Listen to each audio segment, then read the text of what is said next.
Hello, everybody. My name is Tony Taylor, and I am going to be your host this evening on Always Moving Forward. I'm actually pretty excited about this because I get to interview my friend, the show host of this show, Always, is Parks Cross, and this is great because what we're doing today is I'm going to interview him. You know, all of you guys have watched this show a lot of times. Um, he has a phenomenal show, phenomenal. Um, ever ever since I met him, Parks, he's a wonderful, wonderful human being, and he has a lot of interesting guests on his shows, from actors, police officers, directors. He has everybody on his shows, but it's such a positive feed that I really enjoy this show. And today we're switching roles, and I'm going to interview him, and I'm going to be your host. So let's bring him on now. What's up, brother? Cross, you there? I'm here. Can you see me? I see you now. How are you, buddy? Great, man. Doing awesome. So This today is we're going to be calling a this, fun show. right? Today we're calling this the Tony Taylor Takeover, The Tony Taylor Takeover. right? Where you I'm get gonna, to take, I'm gonna, take the I'm spot. gonna give you a good show, Cross. I have a Awesome. lot of questions for you because I've seen several episodes of your show, and Right? and I always feel good about it. Just like yesterday, you and I were talking via text, and I just hate all the negativity that is Right. in our social media or in our societies anymore. You know, it's that's why Right. I don't really get on social media a lot anymore. But your show is always a positive feedback because it's always wonderful to hear somebody's journey through time. Except for the last show you did, I really enjoyed that last show you did. But Right. oh wow, that broke my heart. That was a whew, that broke my heart Right. on that one. That's the one But with Elizabeth Gerald. Yes. yeah, that broke my Yes. heart. But that's reality, man. That's the world we live in today. So that was just, you know. But anyways, Parks, the last time I was on your show, you interviewed me and you did a lot of great questions, and I got to tell my journey through life and how I ended up where I'm at today. But Right. today we want to know how you ended up right here with me right now. So I want to ask you, where are you from originally? Where were you born? So I was born in Hammond, Indiana, right next door to Gary, outside of Chicago. So I was born in uh, so I was born there, and then I grew up in like Section 8 housing, and we're pretty poor when I was younger. So my mom and my dad got a divorce when I was about 5. So for a while, I was it was my mom and 3 kids. So we kind of struggled. We're on had to go through the welfare system, uh, had to stand in the food stamp line. It wasn't anything like what it is now. I mean, back then you actually stood in a line and they handed you food. As like the block of cheese and the the powdered milk, so you actually stood in the line. So it was difficult growing up, and then I grew up in pretty much an all black community, um, and so growing up with that in that area, I think that when my mom met my stepdad, he kind of he was also in the Section 8 housing, and he kind of worked his way out of that, um, and then eventually brought us to Texas. But growing up in where I was at, um, you know that's always been like a part of who I am and what I do. So outside of you know, Parks, let me ask you a question real quick. sure, So growing up in that environment, hmm I can imagine that it was really rough. You know what I mean? A hard home it life, was, hard school yes, life, probably higher crime rate, everything like yes, that. So did you get in a lot of fights or trouble in school, or was you pretty straight A kind of guy? No, you're right. It was tough. So, where I grew up, there's a lot of gangs, and everything was territorial. Yeah, I mean, I remember us moving to one project, and I was about 10 years old. And the project, the way it was built, it was almost like a square, like four buildings that made a square, and then in the middle was a courtyard with like a park. And we just moved in there, and I remember going out to play on the swings, and I had about, I don't know, it was about six or seven 16, 17-year-old guys who had like a steel pipe and a wire on it. They kind of made it like into a whip. There's some metal ball on it, and Mm, they jumped. They beat me like with that some pipe. kind of medieval weapon? Sounds like So I'm 10 years old, and and I'm just going outside to play, and here's I got these these guys just jump me. And some people would look at that and um, they would, because of the um, ethnic race of the people, that would that would make them feel some way about that. But growing up in that neighborhood and getting to know the people in that neighborhood, um, you know, and living it myself, I just had a passion for it, and it's not something that's never left. I mean, it's something that um, to this day I still go back to those kind of neighborhoods, and I do outreach programs to reach the kids in that in those types of neighborhoods. But yeah, it was tough growing up. Yeah. so. So did you have a lot of brothers and sisters? So that's kind of a loaded question. So um, I have um, I have three brothers. I have three brothers and a sister. When I turned 21, I found out that um, I had another, let's see, four siblings from two different moms. Surprise! Yeah. So imagine I'm at my grandma's house, and I get a call, and this guy, I'm 21, and this guy's like, "Hey, I heard you're in town. I wanted to come meet you. I'm your brother." And I'm like, "What are you talking about? You're my brother?" Yeah. So his name's Jason, and he came out, and my first reaction to that wasn't like, "Yeah, come out." My first reaction was, "How old is this guy?" In which he was as old as my youngest brother. So that kind of, I kind of got pissed off at my dad because my dad was fooling around. You know what I mean? And at first I didn't want to see the guy. But then I sat and talked to one of my best friends, and they're like, it's not his fault. You know what I mean? So, Mm. yeah, then later on I found out that, he had a sister, and then I had two more sisters from another relationship that my father had gotten into. So I have a large family. And we're all friends now. That's, Like, yeah. they still live out in that area, or they live in Texas? No, the siblings I grew up with all live here in Texas.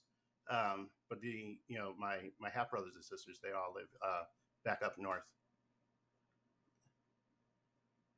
So when you were in junior high, did you start any kind of like sports? Did you play sports? Did you do any clubs like chess, or did you do music? I mean, what did you do to get some sort of relief from the stress environment that you were living in your Section 8? Because I've been in Section 8 neighborhoods myself, Right. and I Right. know it's pretty stressful. So what did you do to have an outlet? Well, all the way up to about sixth grade, um, I didn't really have, anything that I was really passionate about, just going to school and doing whatever. For us, it- growing up that way, it was just life. I mean, I was just every day, it's normal. Yeah. But I remember in sixth grade, our teacher wanted us, had us read the book The Outsiders. And I had no Good intention of reading book. it. Yeah, I had no intention of reading it, And she's so that whole semester they're going through the book and answering questions, whatever. And I was just so not interested in it. And then at the end of it, she showed us the movie. And when I saw that movie like literally changed my life. You know, because you know the storyline of it, you know, kind of fit like kind of what we were going through. You had the poor kids, you had the rich kids. So um, after I saw that movie, I went back and not only did I read the book, I took the book to my brother and read the book to my brother, and I became you know a huge Essie, you know, because she did more than Outsiders. She did Rumblefish, and there's like two other books that she did. But and then it started like a passion where I wanted to start writing my own stories. Really? So I started writing from there, and then you know then my passion kind of grew from that point. But that was pretty much the turning point, you know, for me to find something, I guess, to challenge, not challenge, but to um, you know put my energy towards. That was one of my favorite movies when I was a kid too. Was The Outsiders. Man, Patrick Swayze, he was a Right. stud. That guy was Right. such a. It was such a good story though. Like wow, you know. So Well, you think that's about it, cool. it's I an see how amazing you could do it. cast. Yeah, they had an amazing cast too. I mean, you're like, Yes. you know, Ralph Macchio, you know, C. Thomas Howell, which is I always, you know, I always wanted to I have, think Tom Cruise was even in that movie, wasn't he? Tom Cruise Tom was in Cruise that. was in it, Charlie Sheen was in it, Yeah. Emilio Yep. Estevez, Matt Dillon, All of yeah, them. That was a star Diane, cast right there. Wow. yeah. Can you imagine being the casting director for that one? Oh wow. Can you Like I was, imagine even being part of that film? That would have been like yeah, the greatest ever. right. So, what kind of stuff did you like to write, though? I mean, so you started. You Same, said you started to like to get into writing. So, were right. you writing fictional, non-fictional? Were you writing poems? Well, I started doing fictional, but it was you know the same type of stories that like S.E. Hinton was writing, you know, about you know kids in a lower class neighborhood, you know, just growing up, you know, the way we grew up. So that lasted for you know quite a while, and then I started to develop a love for screenwriting. I remember I did a script called Yo Boy Get Hype, which was a gang related movie. And I went down, I was probably 18, 19. I went down to the film commission here in Texas, and I gave it to the director, the film commissioner. And she saw it, and when I first wrote it, it looked like a book. I didn't know anything about, you know, screenwriting and how to write a script. So I gave it to her as a, you know, in a book form. And then she left out of town. She went to L.A. for some premiere they were doing, and on the way back, I guess she got bored on the way back on the plane, and she said, you know, she saw Boys in the Hood on the plane. She saw the movie, and so she grabbed my script, you know, my script. She grabbed it and she read it on the way home, and she loved it. So as soon as she got home, she called me and told me to come back in, and then she gave me an actual script. It was from um, Major League, Charlie Sheen's movie, so I could see what the Yeah, actual that was form. yeah. Wow, you actually saw the script for that? That's cool. Yeah, That she was a gave good me a movie. copy of the script. Yeah, so I could see what the actual format was. And then you know I started doing a little bit more, you know, different types of movies. I took one that's called Kissing Judas, and I took Bon Jovi's song Blood on Blood, and I turned that into a film. So that whole song I turned it into a movie. So So, did you actually do film then, or did you just write the screenplays for them? Have you well, I produced did. a film before? No, I was just writing the screenplays, and then later I started getting into television. You doing interviews.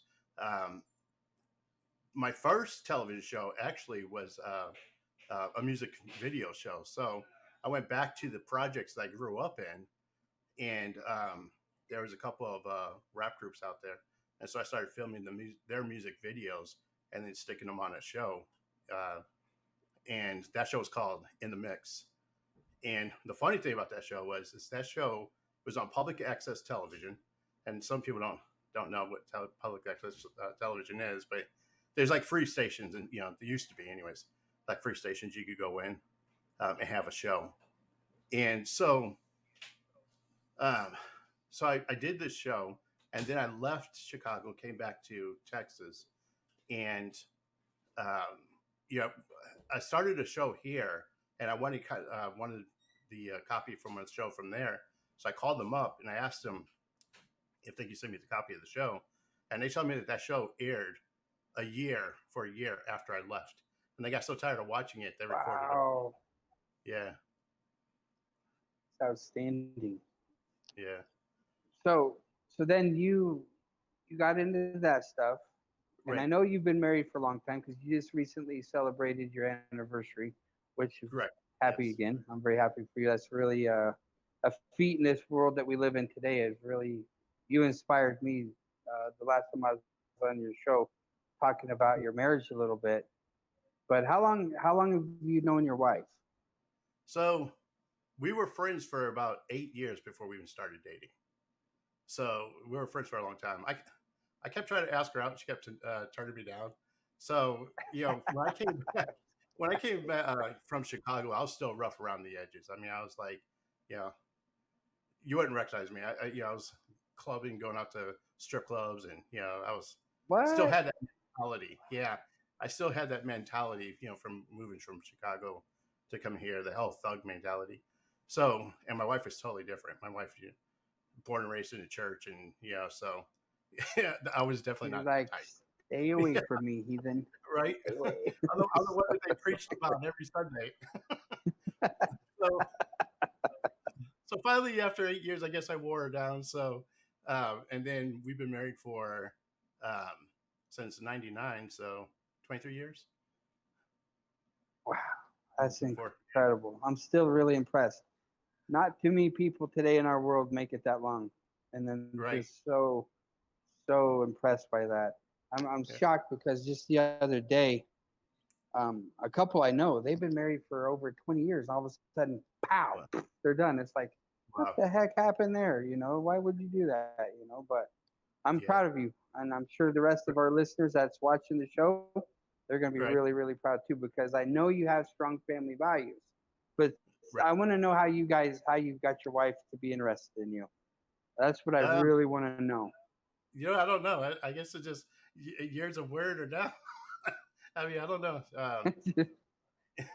We were friends for like I said, we were friends for 8 years, and I think that helped a lot. Helped out a lot. And then you know, from there, just getting married. I'm just glad she hasn't killed me since then. She maybe not divorced me, but You better knock on some wood. right. But yeah, What? she's yeah, So did you were really into screenplay writing? right. Um, did your wife have any influence back then on that, or did she support you in that area, or did she kind of like, this guy's he's a dreamer, Because Oh, I know a lot of artists, actors, right, musicians, screenplay writers, producers, directors, they don't really have a lot of support from their loved ones per se. right. So it makes it really hard. So did you have support from her?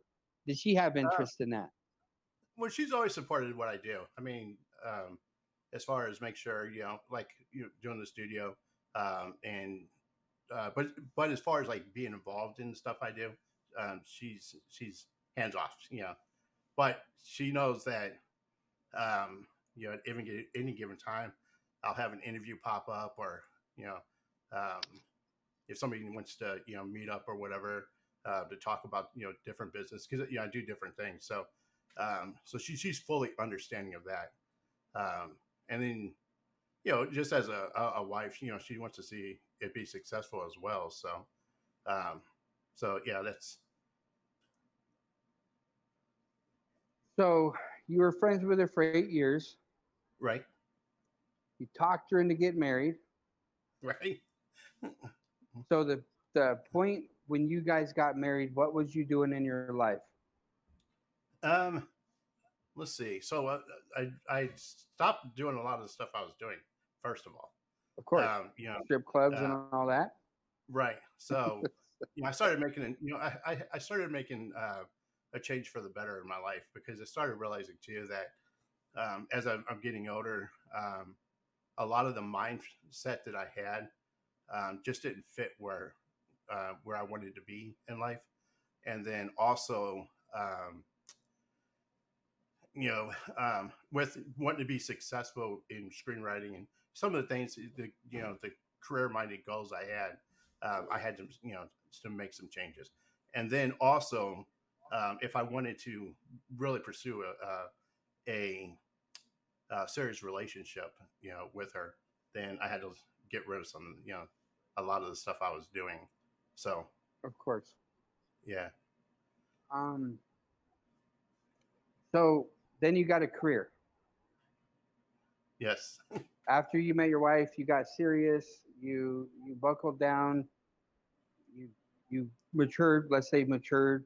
Because all guys have to go through it. If they want love and they want family, they have to mature and let a few things go here and there. So you obviously did that, which is pretty cool because a lot of guys they never actually get over that hump. But you did right. it. So you actually got into a field um, in a career. So what were you doing for So that after that point? this kind of goes in. So I actually met her at church, um, and then eventually um, I went from working at grocery stores and whatever, some small jobs, restaurants or whatever, and then I ended Sure. up going into working at a real estate company, and she actually was my boss when I started working at this this real estate company. So she was actually my manager while we're still friends, um, and then I kind of just grew in that field for a while, staying in, doing like title searches and things like that, and then eventually when we got married, um, she left that company, and then she became a teacher, and I kind of You stayed in became a that. teacher, really?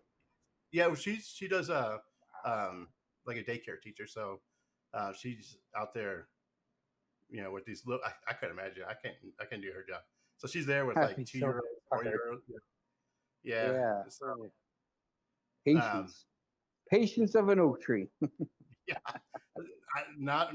I don't have that kind of patience to have like you know Me either. screaming little 2 year olds or you know yeah. Yeah, but she's been doing that for quite a while now. So you were doing real estate. Right. Did you ever miss um, pursuing screenplay writing? I mean, did you ever Well, feel in the back of your mind like, man, I could make something big happen here if I really buckled down on this? right. So I've been fortunate.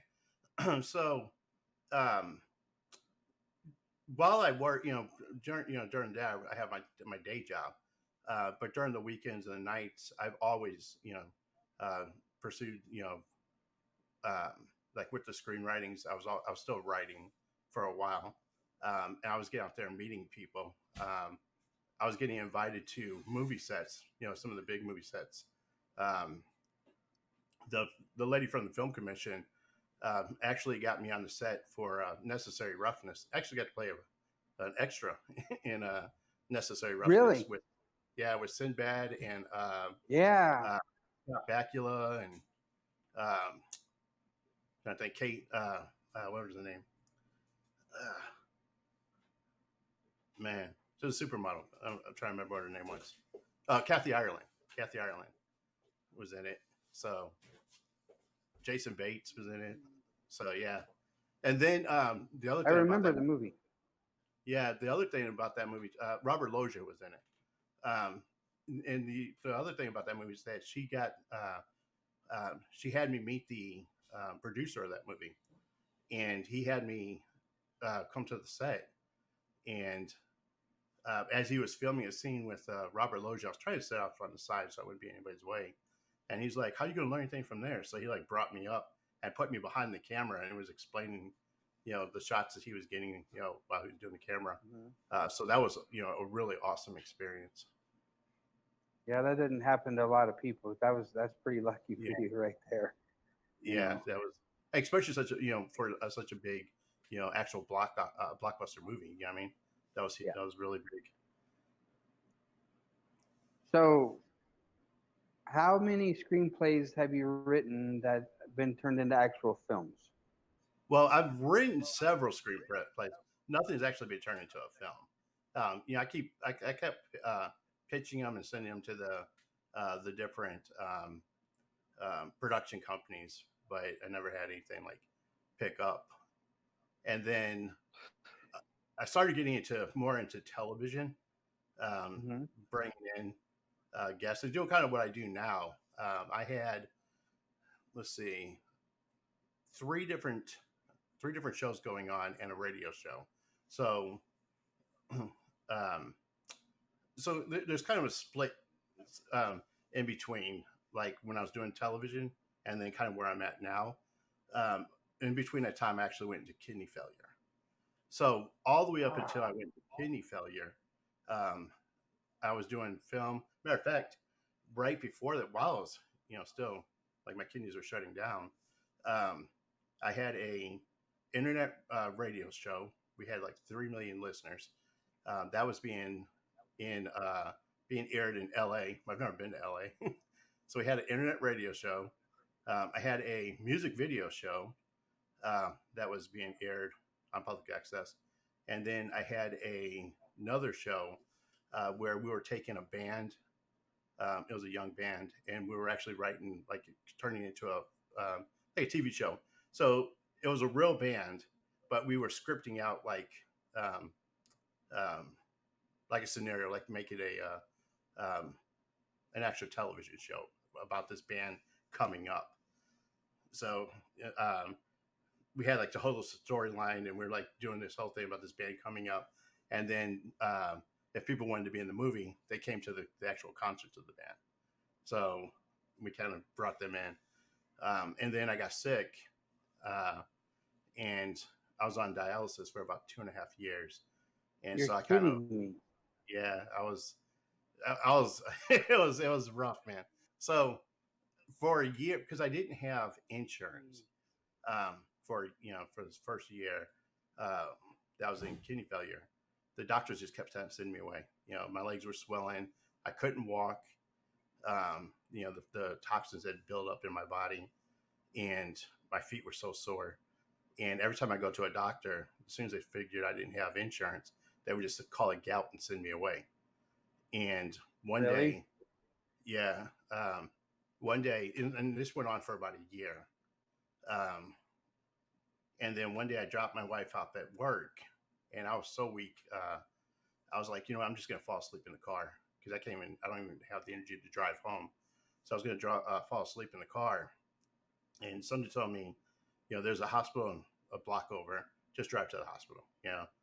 So I made it to the hospital, and as soon as they saw me, they like just grabbed me and rushed me to the back. And then they finally did some tests on me and found out my kidneys had been shut down for almost a year. One kidney was shut down completely. The other one was running like 5%. So they told me I had to go on dialysis that night. So I go on dialysis. After my first dialysis, I ended up having a heart attack because they found out You're that kidding. yeah. So my main artery, they call it the widowmaker, was 95% clogged. So when they were doing the dialysis, drawing my blood, it caused me to go into a heart attack. So they ended up putting a stent in my heart, and then a month later, somebody didn't clean the port for my dialysis correctly, so it ended up poisoning my blood, and I ended up in septic shock. So ended up in the ICU for a little while. So yeah, that whole time was kind of rough. And then, being on dialysis for 2.5 years was, That is you know, scary. That is yeah, so scary. But one of the good things about being on dialysis for 2.5 years is I didn't want to waste that time. I didn't want to sit there in a chair for 4 to 8 hours and not come out a better person. So um, what I ended up doing is going back to school. So while sitting in the chair, I was going through an online school, and I've obtained my associates in paralegal studies and my bachelor in criminal justice because I've always loved law. Um, and my grandmother always wanted me to grow up to be a lawyer. So she was like, "Your name, Parks McGregor, that's a lawyer's name, So a doctor or a lawyer." So I'm like, I'll go that route. So um, while I was on dialysis, that's what I did. I went and got my degrees, and then pretty much right after I got my associate's degree, I ended up getting a kidney transplant. And the amazing thing about the kidney transplant Truly. was, as soon as they put that kidney in me, my body took to it like that. I mean, it was like the very next day, I was up and running, walking around. Typically, you're in the ICU for about 3 to 5 days. I was in it for one, and then by That is a three, blessing. That yeah, is a blessing. yeah, it was that. I mean, it just immediately, all the swelling in my legs was gone. My skin color turned back. Wasn't my body. Like my skin color like turned grayish, like because there's so much toxin in it. But um, yeah, I was only in the hospital for like 3 days altogether. They're like, "Hey, you're good to go." So they sent me away. I can only So imagine how your wife felt during all this time. yeah, During and this period. Oh, yeah, and that's the thing too is my kids were so young during that time too. So she's you know especially when I almost died 3 times in a month. She was worried about how she was going to raise the family after. right. Because she was at any point they were going to call and be like, "Hey, he's gone."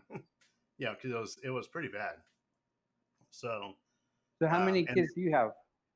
I have three. I have three kids. Three. And they were probably. I think my son and I were looking at it. He was. We were talking about the other day. He was. Um, I think he was 11 at the time. Oh, He was 11 at the time. So that means my other daughter was 8, and the other one was maybe 13. So yeah, I was still young.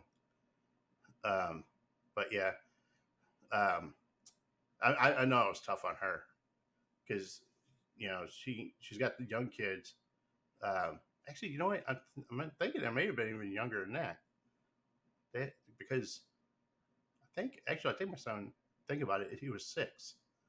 So it's 3, 6, and 9. That was their ages. So still really, really young. yeah, yeah. So um,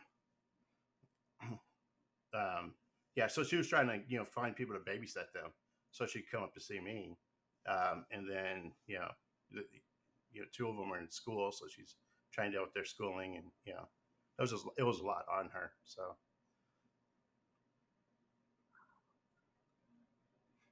So up to this point in your life, you grew up in a really rough neighborhood. right, You had a rough go. right, You actually made something of yourself, which a lot of people that come from a hard life, they fall right back into the hard life when they become adults. You right, actually made something of yourself, had a family, right, and you had a good career. This is right, really, really an inspiring story to me right now because I know a lot of people in this world that never get to where you were at right, from where you came from. You know, right, and it's I'm being honest. It doesn't matter what ethnic background you come from. You come from a right, rough area. You come from a poor family. You come from this. You come from that. A lot of people end up in jail. They follow a life of crime instead of branching away from that. You went into criminal justice. You got a family. You right, you know you you obviously are very involved in church, which right, I admire you for. I love church too. I'm very involved in church as well. But this is an inspiring story more than I've heard from any other person on your show so far, because wow, you've had a harder life so far than a lot of people that I've seen you interview. Um, One thing that I would like to know though is after all this happened, you were involved in TV, you had three Yeah. children, married.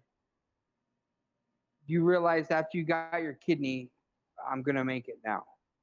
Right. So at this point in time, I'm thinking, God definitely looked down upon you and said, Parks, you are a good man. I am going to give you one blessing. And he gave you a blessing, in my opinion.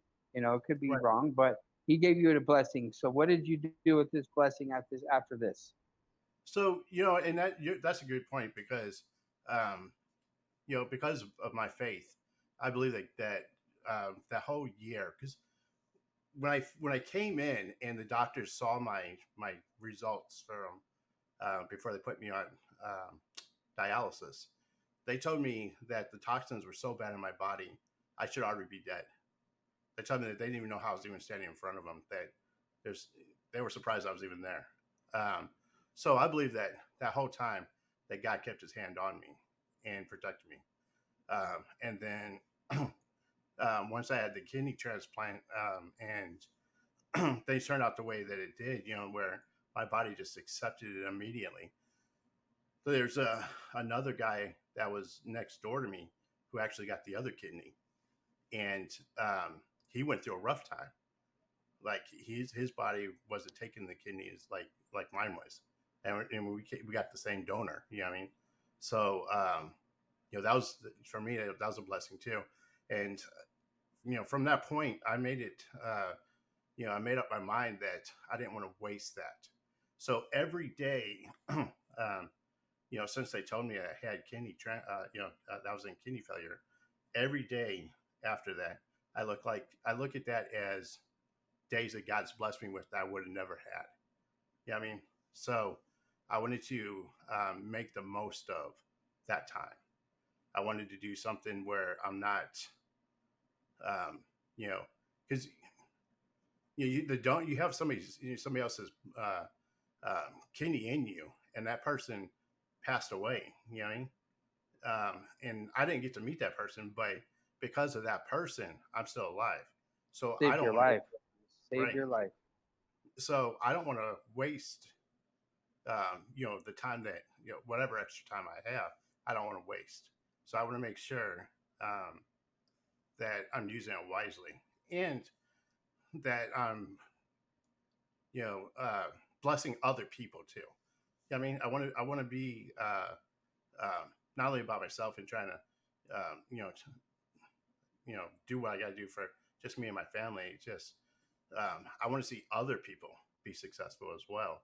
And so I want, you know, um, my life to me have some meaning, to other people too, to help them get through some of the tough situations that they're getting through. Because if I could do it, I want them to understand they could do it too.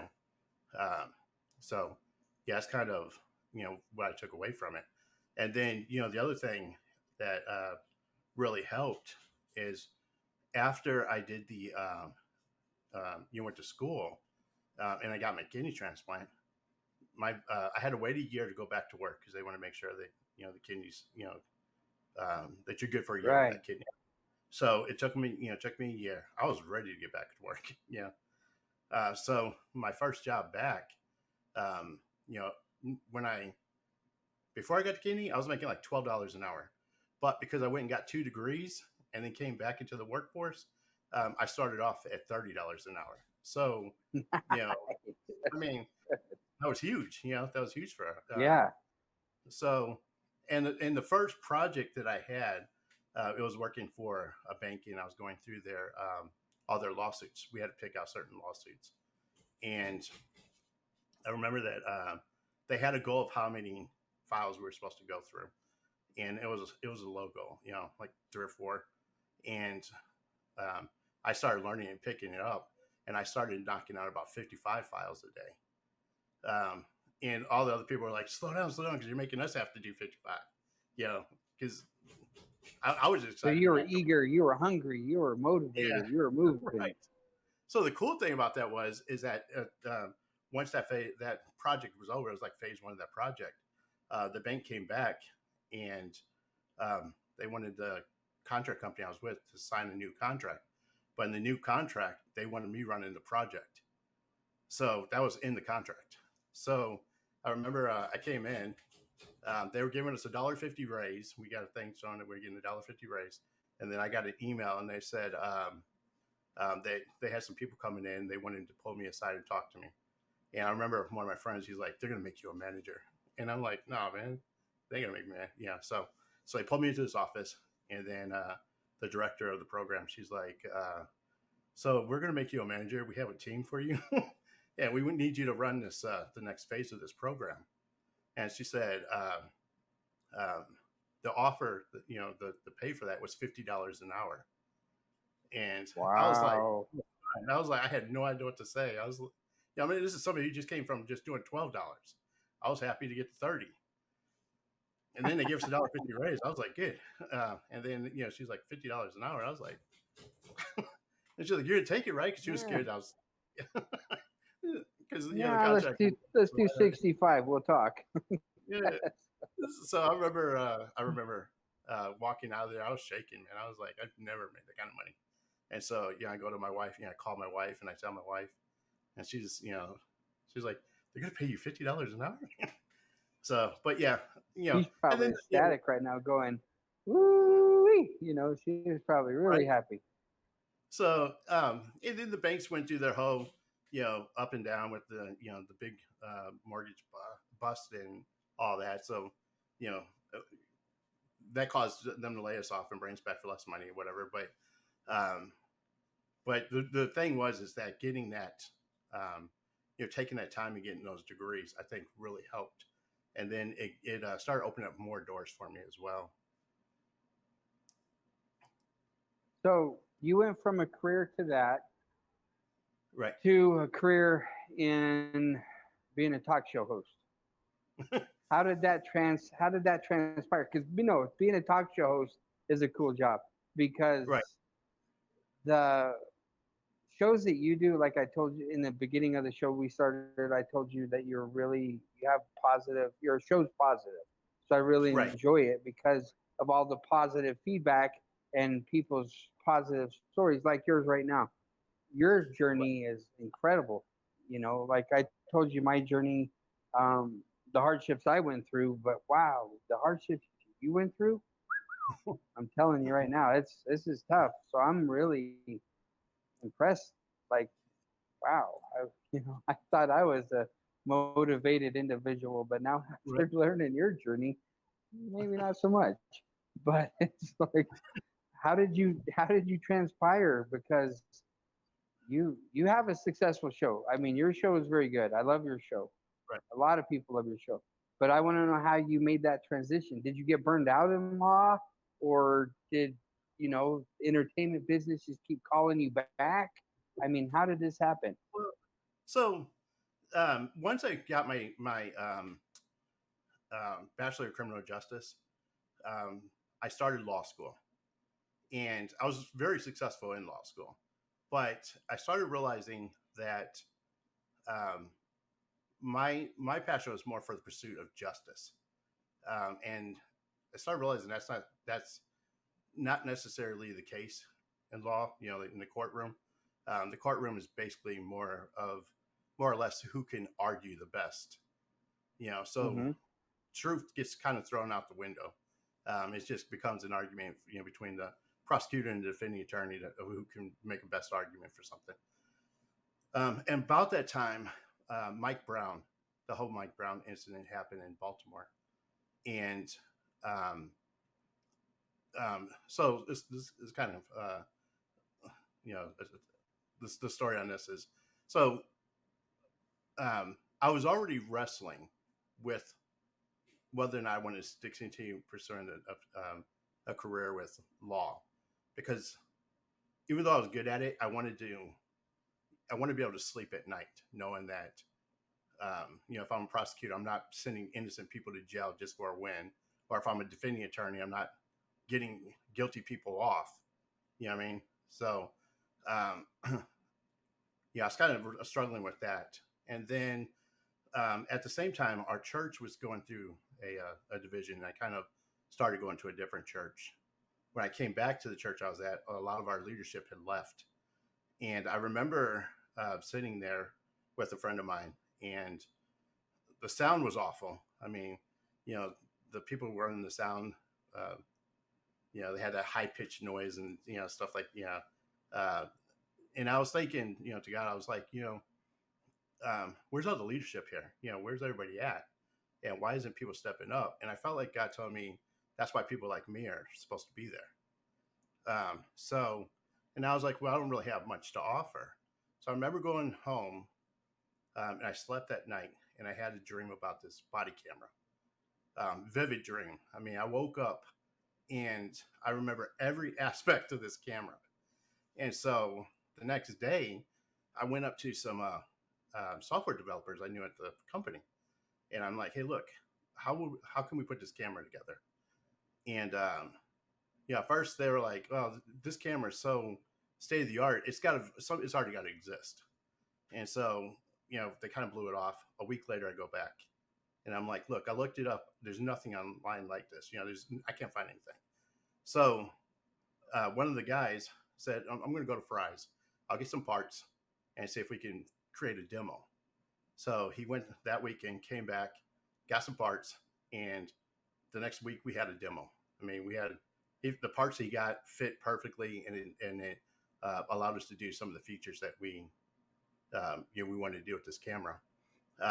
And then from there, um, I started a company called Access Tactical Solutions, where we actually been building out this camera. And I have another guy that works with me. His name is Ryan Schreck. He's a web developer, software developer. This guy's a genius. So this guy used to be one of the youth that grew up in our church, and now he's like working with our company. And I'm saying I could throw anything at this guy.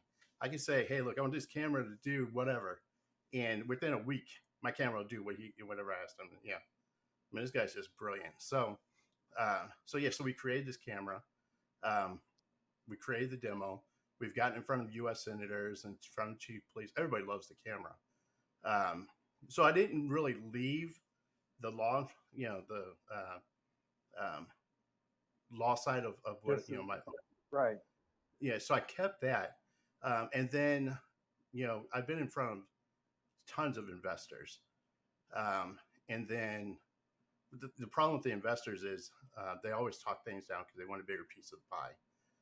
So they'll talk about how much of a risk things are, so that they can minimize or maximize the risk, so that they can get a bigger piece of the investment, for their return on investment. So one of the things I decided was, you know what? Why don't I combine the two things I love the most?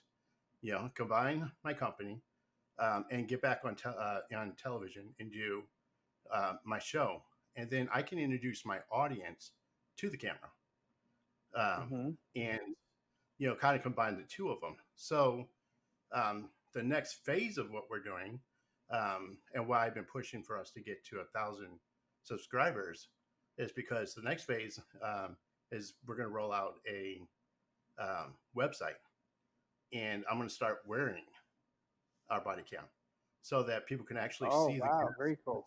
interview people. You'll see it from my point of view. And then, we have a ton of other things we're going to add to this website to make it a lot more interesting.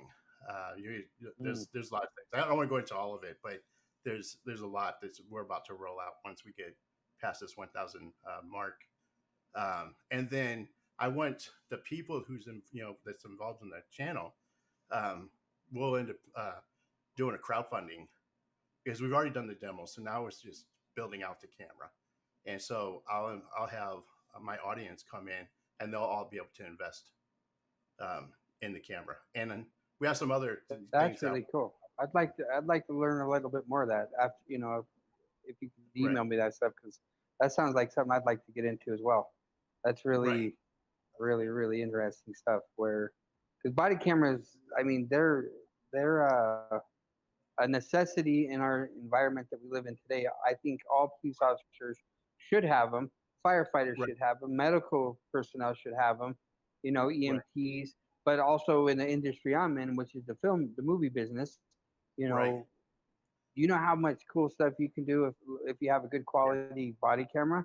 You know, Right. forget the GoPro. Let's go with body cameras because Right. this would be something really, really, really could take us to a next level. You know, Right. verse on camera angles and this and that. So I think this is really cool. You're on to Right. something good right now.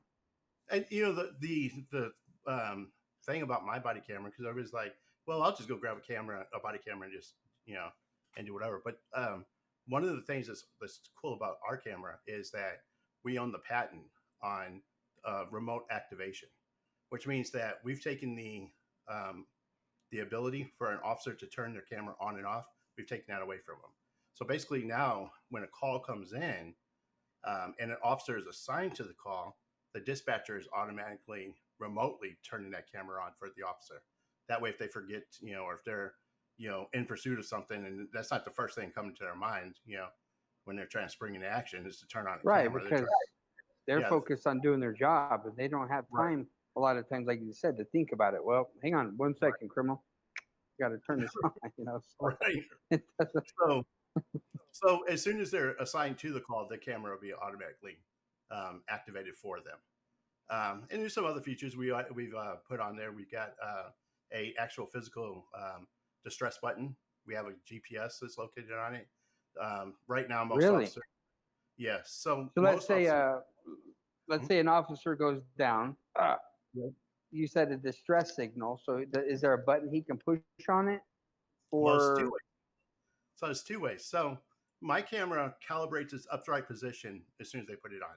It says this is my position for the day. So what happens is if they can push the button, they can push the button, send the distress to dispatch. If they're unable to, and that camera turns 60 degrees for 5 seconds, that camera automatically um, understands that that officer's in trouble and can't reach his distress button, and it'll automatically send a distress signal to the dispatcher, which is Really? very helpful because, like, and the other thing is that's as important is the GPS, because if the officer is away from his car, most departments, the GPS is located in the car. So if the officer ran up 2 blocks away chasing somebody, they know where his car is, but they have no idea where he's at. So we put a GPS on the actual camera. So now, if the distress Outstanding. goes off, yeah, now if the This is a distress goes way off, more. The technology that you've done so far is way set the bar way higher, huh? right, exactly, and that's kind of what what we're wanting to do, and um, um, so, and you're exactly right. It's not just for just police officers. Now, this is one of the cool things about this, and people, I want people to understand is um, when I sat down with to fully do this camera, I went and got a focus group of police officers and asked them what they Mhm. wanted to see in a camera. What kind of things do would you need in a camera? Our camera also um, live stream. So all the footage is going straight to the cloud, so that if somebody did take try to take the camera from the officer and destroy the camera, we already have the footage. The camera means nothing.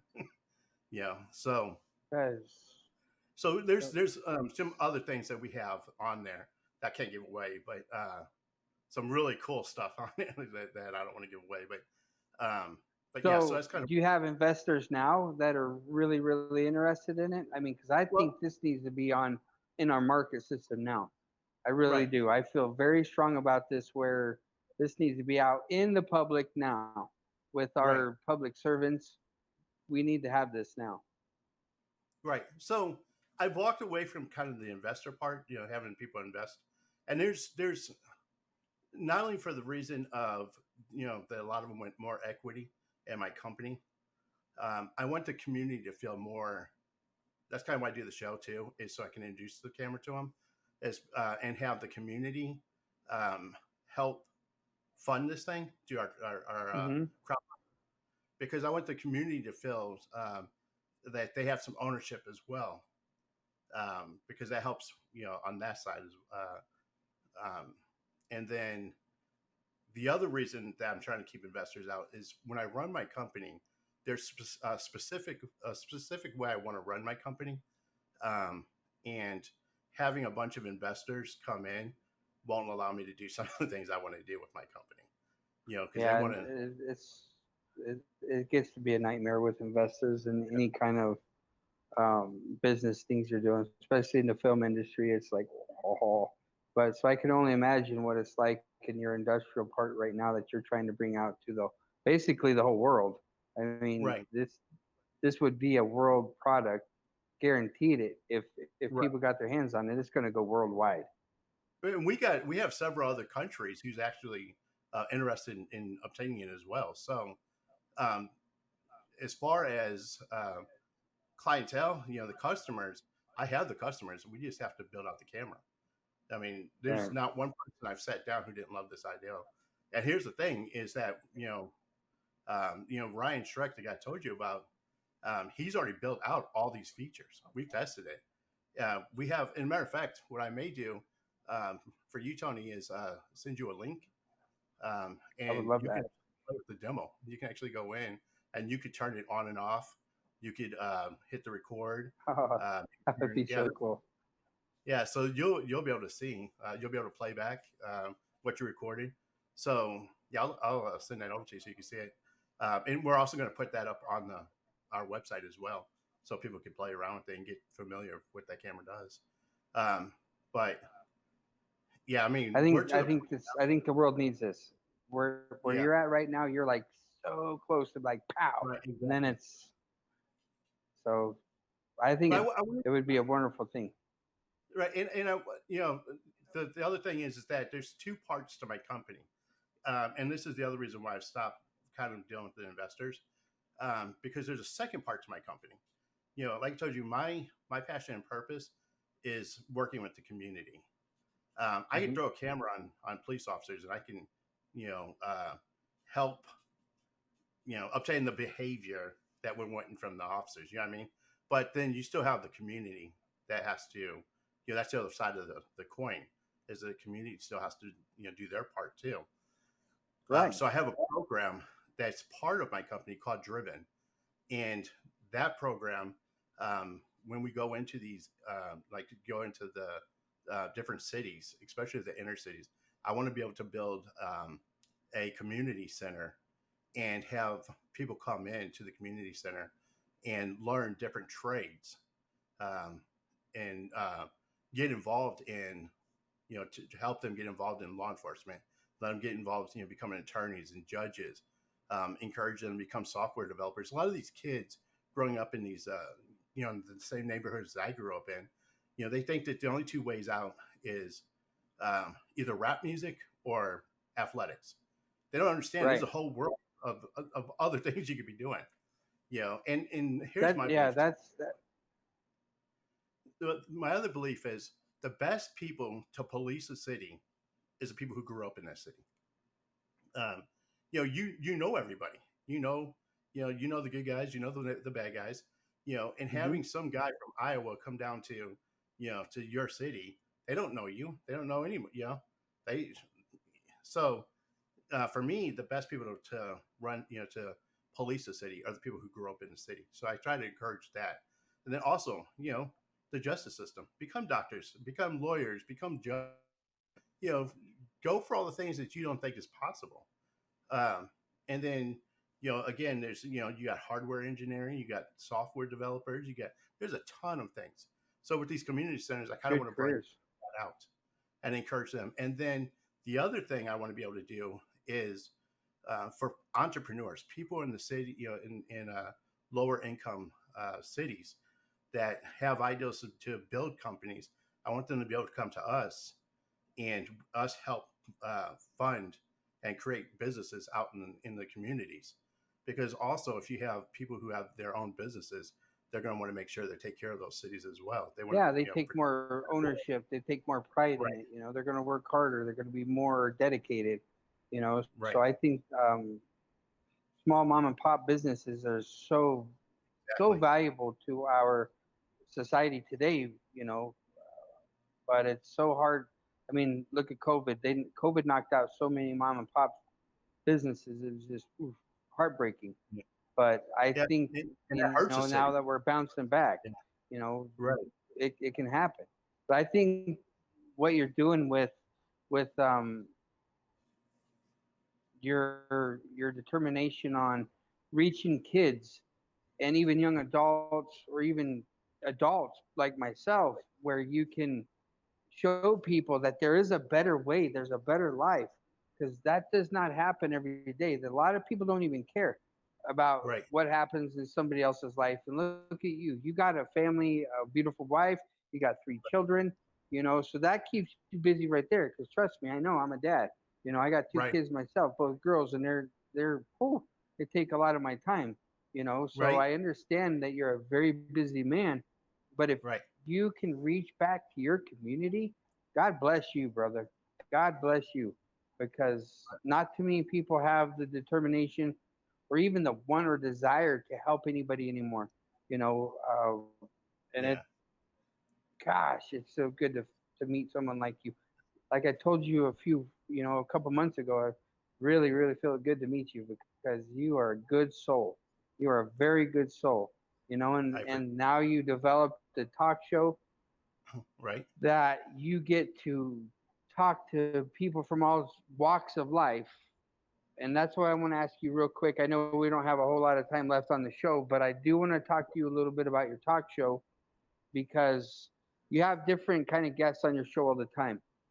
right. Um, Now, what really hits you? I mean, what really drives you to keep doing every episode? Just like we were talking earlier, you're doing 4 episodes in a week, sometimes two or Right, three to four. That's a lot of your time. That takes a right, lot of your time. But the last show you did with that lady, and her daughter, that broke my heart. That was like, whew. How did that right. make you feel when you were interviewing her? Because if someone did that, like to my daughter, I'm not gonna lie to you. I would kill that man dead, dead, Right. dead, dead. Sure. No, Yeah. not even God would save him from me. I am not Right. lying. I'm sorry. You can think I'm a jerk. You can think whatever, but you touch my kids, you're done. Right. Your party Right. is over, and that's that. You know. Right. So Yeah. you kept your composure in that show.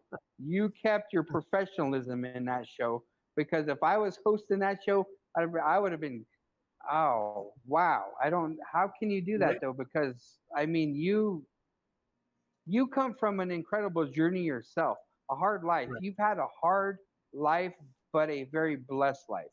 So when you Right. listen to somebody else's life, how do you keep your composure? You know, that I'm going to be honest. That was a very, very difficult show to do. How do I say? That was a very, very difficult show to do. As a father, because my first initial thought is exactly what you like. I mean, if somebody had done that to my daughter, especially when he got up in the courtroom to address the family, and he told Why her did it? daughter, Yeah. yeah, that if she wasn't so beautiful, he wouldn't have done that to her, and that she had no one to blame. I don't know that. I don't care if there's 10 cops there. I don't think 10 of those cops would have stopped me. Mm-mm. I I don't. Yeah. It's would have plowed through all 10 of those guys to get to that guy. But yeah. you know, Sooner or um, later, I'm gonna get him. Sooner or later, I would right. have got him. You So know. I'm a smart guy too. I might just be like, I'm going to commit a crime just so I can go to jail with this guy. I'll get him and let him one Right. way or another. So Exactly. yeah, so that was a a tough. And I'll tell you what the kind of my secret is too on that one is that when you see me drop out, and it's just hard talking. That was me like You're catch like, my breath. "Ah!" So I have the luxury of I doing get that. it. So,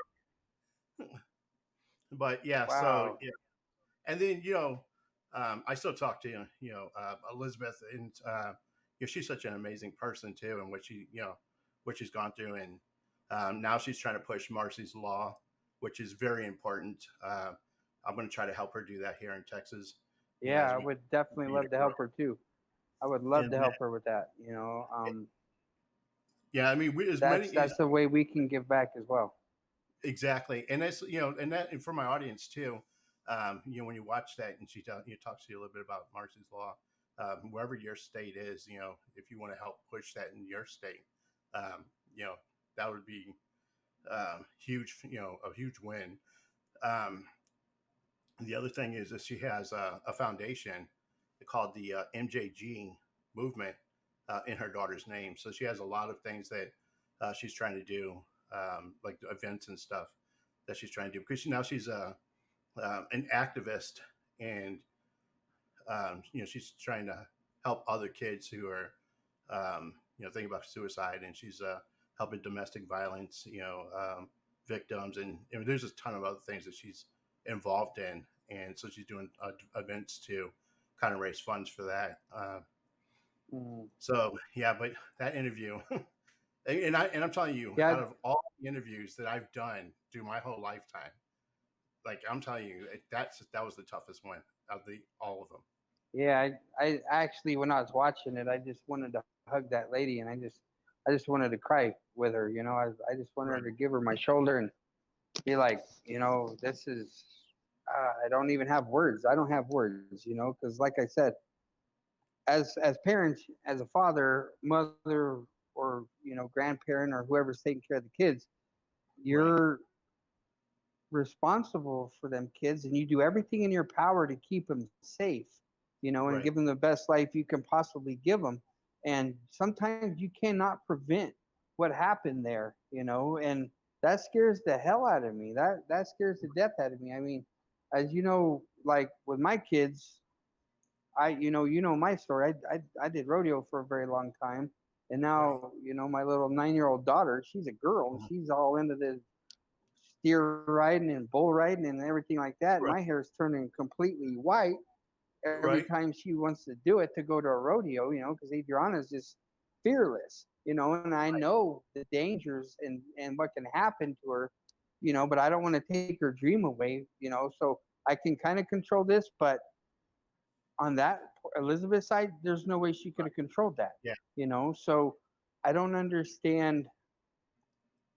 I just, oof. So my hat goes off to you, good sir, yeah.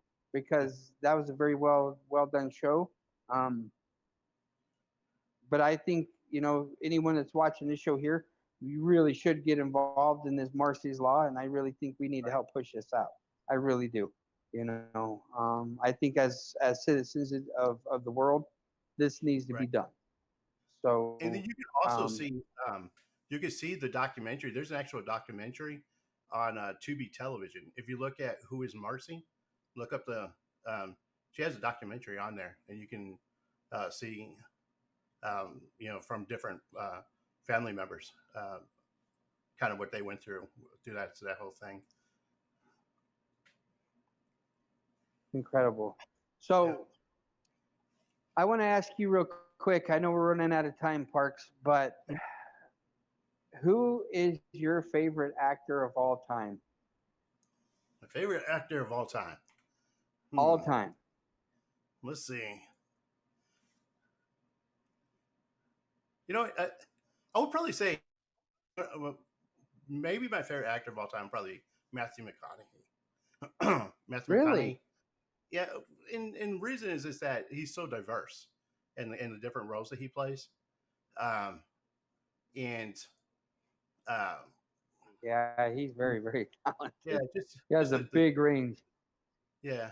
Now, I have to tell you though, I have two other favorites too that are close in the running. One guy's name's Tony Taylor. The other guy uh, is Michael McGlone. Yeah, I got to meet Michael McGlone, and the guy has just been awesome too. Uh, at some point, I'm going to have you meet with him as well. I would But the guy's love been, to. I'd yeah, love, it'd be an honor. It would be an honor. and he's such a humble guy too. I mean, um, just kind of like how we are. When we're talking, Mike's that way. Whenever I talk with him as well. I mean, just a great guy too. So um, yeah, that's the other thing you were asking me how what motivates me to get up and do the stuff I do is, every day um, I get to meet new people, and hear their story, and that inspires me to hear other people's stories. And how they have been able to turn tragedy and different things, turn it around and make something positive out of it. Um, you know, I everybody I guess has a story, and I don't really look at my stories like this big story, just but I love listening to who um, Elizabeth, like Heather Fraley, some of the people who just had just a rough time at things, and to be able to turn it around and make it positive. That's inspiring to me and encouraging. And in return, that makes me want to get their stories out to other people to help keep people um, encouraged and inspired, especially through especially now through you know all that we've gone through in the last 2 years. I think it's just time. It's time for us to just be more encouraging and stop all the fighting and stop checking all the boxes I that they said want us enough, to. enough is enough, man. Enough is Yeah, enough. and so that's kind of why I do this too. Is that um, you know I love seeing people be successful. And I love seeing people be able to share their story, Well, because that's the other thing too. And I say this all the time is you go through the things you go through. Sometimes it's for all the time it's for a lesson for yourself. You know what I mean? The things that you learn, but it's also you go through things you do because it can help somebody else. You could share your story, and you could keep somebody from making the mistakes you made, or encourage them because of the way you handled it. one thing, as an actor, I kind of look for something new all the time. That keeps me charged and motivated in my profession. And Right. to be honest with you, I got a little bit motivated this evening, listening to you because of your screenwriting abilities. Now I Right. want to do a film with you. I want you to write a movie. I want to make a movie with you, and I think we could actually have fun doing it. So Wow. I really, I know a lot of production companies. I know a lot of this and that and the other that we can actually make this happen. So I think if you're up for it, Parks, I'm definitely up for it. I think if you want to write a screenplay or turn one of the screenplays that you've already written into a film, man, I'm all for it, and I'd love to be a part of it, and I'd like to help you get one of your screenplays off the ground and turn it into Wow. a film. Wow. But I want you to act in it as well because I think you'd be a really cool actor. I really do. Wow. You got a good demeanor, a really good demeanor. Well, I appreciate that. Yeah. I've never thought about, So the let, acting. But yeah, nah, I let's would make love it to. happen. It's fun. Let's try it. Let's try it out. Let's make it happen. I think Cool. you'd Yeah, really be definitely. awesome at it. And I'd like to see your creativity because you're a very intelligent human being. I already know that. But the passion that you have, I know, is deep because you're very passionate when you do stuff. I see it all the time when you're on your shows. So let's make a film. Let's get maybe a couple of the other people that you've had on your shows as guests. Right. Let's get them involved, and let's do something cool. Let's do something really That cool. would- yeah, that would be awesome. Um, y- Let me think about that. Let me think about, um, the script. Hold on one second. Man. Yeah, I definitely, I would love to, sit down and write another script and yeah, turn it into a film. Until you just said that, I really didn't even think about it. No, that'd be fun. I think it'd be Yeah. a lot of fun. It'd just be another chapter in your life, Right. that you can make happen, because you had your journeys 10 times more harder, more in depth, more inspiring than most of the people I met in my lifetime.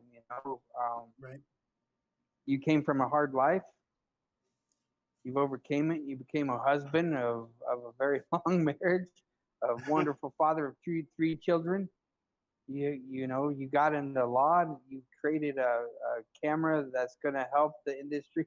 Even people like in real estate, that's going to Right. help them in real estate Right. business or anything. It's going to Right. help anybody. So that's such an accomplishment, and I really would like to help you get that off the ground if I can.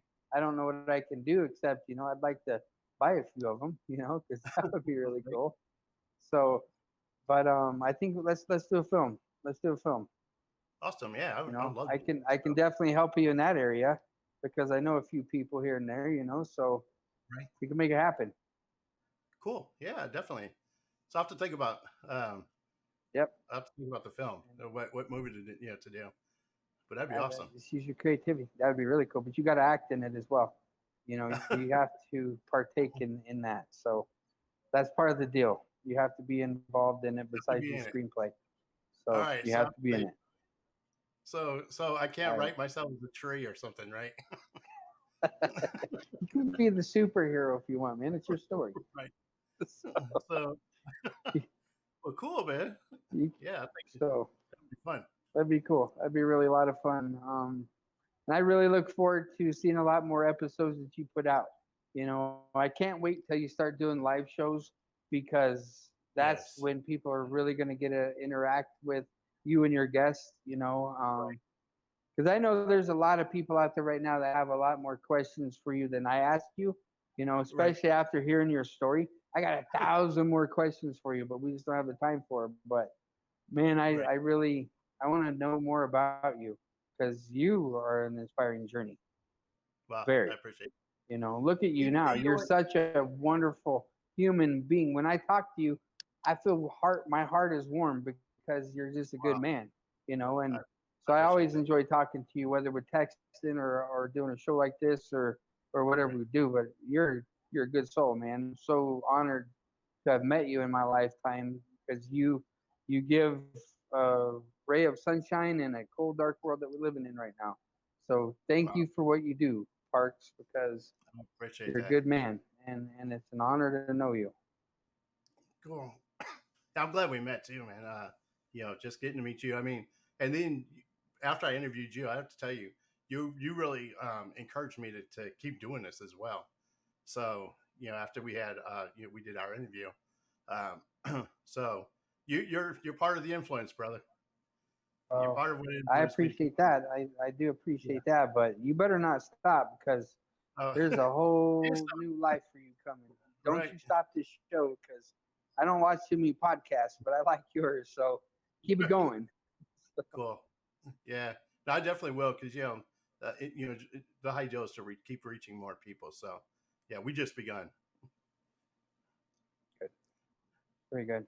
Well, I really had fun. I enjoyed it. It was a real different twist of having to ask the questions instead of Right. answering the questions, because when I'm on shows, it's people asking me about my career, blah blah blah. But now it's like, wow, man, I got to know you, and I really wanted Right. to get down deep inside you to know exactly what makes you tick, and now I know, So it's Cool. you have a story. I mean, I can see a book coming from this. You really should either write a book about your life, you know, Wow. go to Amazon, get it published because I think this could be huge. I really do. You know, Cool. I appreciate that, man. Hey, thank you so much for coming in and hosting the show today, man. yeah, it was fun. I had a lot of fun doing it. It was cool. It was different. I don't want to do Well, what you do though every week. I couldn't do it. You're very more. Uh, you definitely have a bigger posture than I do of of patience, as we should say.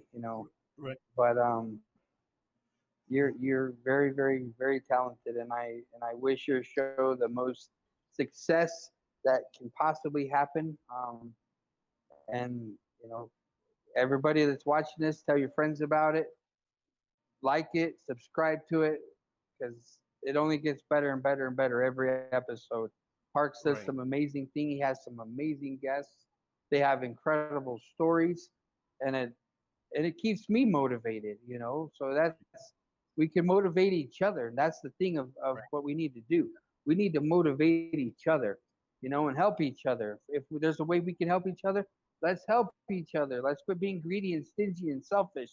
Let's get out Right. there and break out of your shells and help somebody. If one person can do one good thing a day, help somebody a day, that's Right. can you imagine what kind of world we're going to live in? Yep, it would change the world. It would. Yep. So, all right, my friend. I hope your audience enjoys this show. I'm pretty sure they will, because you have an amazing journey that you've been on, and I know it's only halfway through. I can't wait to see what you do with the other part of your journey in life. I'm really excited to see it. Oh, I'm glad that you're gonna be a part of it too, man. So yeah, Well, you got a friend for life with me. I'm never gonna leave you alone. I'm gonna bug you all the time. Hey, what are you doing? How's your day going? right, You know, stuff like that. So, right. no, Well, cool, you're man. my friend for life. I appreciate that. All right, man. Thank you again, man, for hosting the show, man. And thank you guys for watching. You know, like you said, make sure that you're doing something to inspire other people. Get to know other people. Put your phone down and talk to other people. That's kind of how it starts. Is once you put the phone down and you actually get to know other people and hear their stories, it'll encourage you as well. So I highly recommend doing that. So, all right, guys, thank you guys so much for watching. Um, remember, you're uniquely designed with a purpose, and always keep moving forward. Peace. See you guys.